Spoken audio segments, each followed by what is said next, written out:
Hey, it's Paul. In this clip, I want to look at inflammatory changes and degenerative changes that we see in PAPs.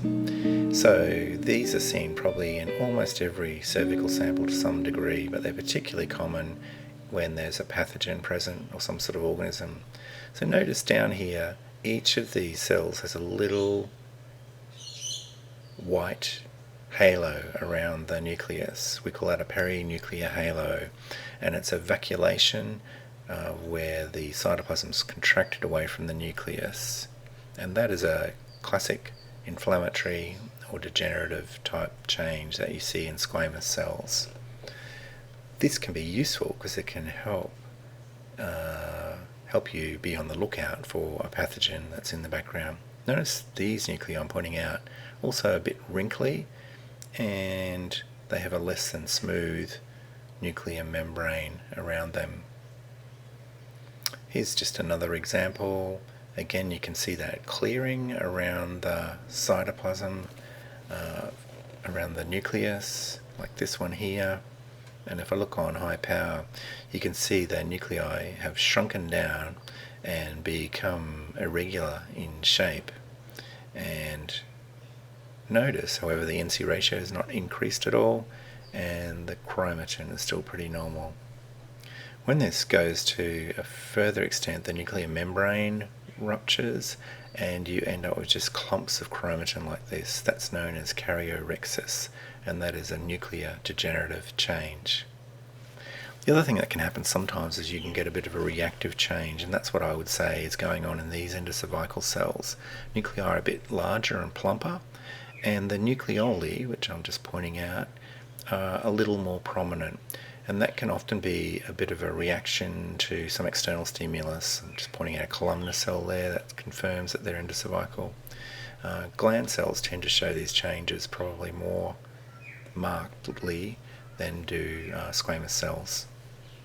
So that's reactive changes. Not really what I'd call repair, and I'll do a different clip on that. But it is just a sort of, I would call that a mild reactive change. So you can see here this specimen is showing quite a lot of those changes. Not sure if you can appreciate it on low power, but nearly all of these cells have perinuclear halos in them. There's also a bit more eosinophilia than normal, and the cells themselves are staining a bit pale in some cases. We'll have a look on high power, and you can probably see those changes better. Notice these cells have vacuoles here. That's usually a degenerative change in squamous cells. Notice that the nuclei have quite marginated chromatin as well. It's outlining the membrane, and that's a degenerative change too.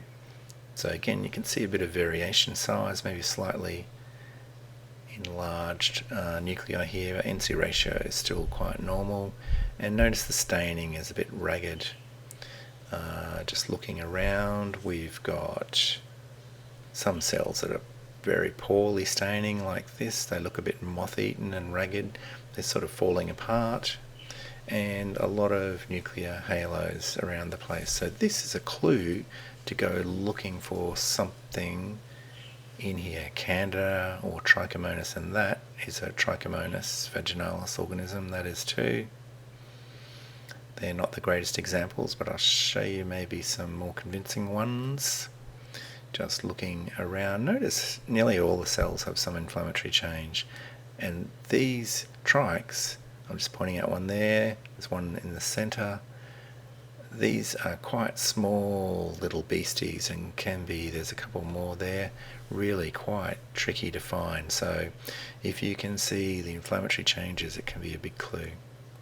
So in summary, perinuclear halos, nuclear shrinkage and irregularities of the membrane, and karyorrhexis are all classic changes that you can see in degeneration. You get no increase in NC ratio usually with these, and sometimes you'll see slight reactive changes, and I'll show you a good example of repair, which is marked reactive change, in the next clip.